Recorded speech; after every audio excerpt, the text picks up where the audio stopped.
ওয়ালাইকুম রহমতুল্লাহ। প্রিয় দর্শক, কেমন আছেন? আশা করি ভালো আছেন। প্রিয় দর্শক, একীভূত ৫ ব্যাংকের কার্যক্রম অব্যাহত থাকবে, এমনই একটি তথ্য আমরা দেখতে পেয়েছি গভর্নরের পক্ষ থেকে। চলুন আমরা যুগান্তরের রিপোর্টের মাধ্যমে এই তথ্যটি জেনে নিই।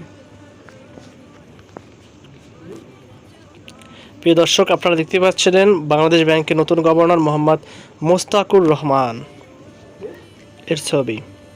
প্রিয় দর্শক, বাংলাদেশ ব্যাংকের নতুন গভর্নর মোহাম্মদ মোস্তাকুর রহমান জানিয়েছেন, আওয়ামী লীগ সরকারের আমলে সংকটে পড়া ৫ ব্যাংক একীভূত করে গঠিত সম্মিলিত ইসলামী ব্যাংক এর কার্যক্রম অব্যাহত থাকবে। একই সঙ্গে তিনি জানিয়েছেন, ব্যাংকগুলোর থেকে অর্থ আত্মসাতের সঙ্গে জড়িত ব্যক্তিদের শাস্তির আওতায় আনা হবে। মঙ্গলবার ৩ মার্চ বিকেলে গভর্নরের কার্যালয়ে একীভূত হওয়া ৫ ব্যাংকের প্রশাসক ও বাংলাদেশ ব্যাংকের সংশ্লিষ্ট কর্মকর্তাদের সঙ্গে অনুষ্ঠিত বৈঠকে তিনি এসব কথা বলেন। বৈঠক সূত্রে জানা গেছে, ব্যাংকগুলোর বর্তমান আর্থিক পরিস্থিতি পর্যালোচনা, একীভূতকরণ পরবর্তী কার্যক্রম এবং গ্রাহক সেবা স্বাভাবিক রাখার বিষয়ে সেখানে বিস্তারিত আলোচনা হয়।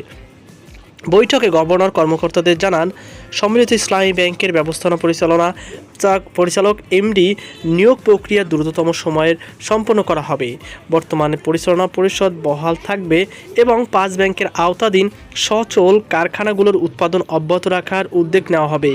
এসব কারখানার কোনো বিদেশি বকেয়া থাকলে তা পরিশোধের বিষয়েও নীতিগত সিদ্ধান্তের কথা জানান তিনি। গভর্নরের এই অনড় অবস্থানের ফলে ৫ ব্যাংক একীভূতকরণ নিয়ে তৈরি হওয়া সব ধোঁয়াশা দূর হলো বলে মনে করেছেন সংশ্লিষ্ট কর্মকর্তারা।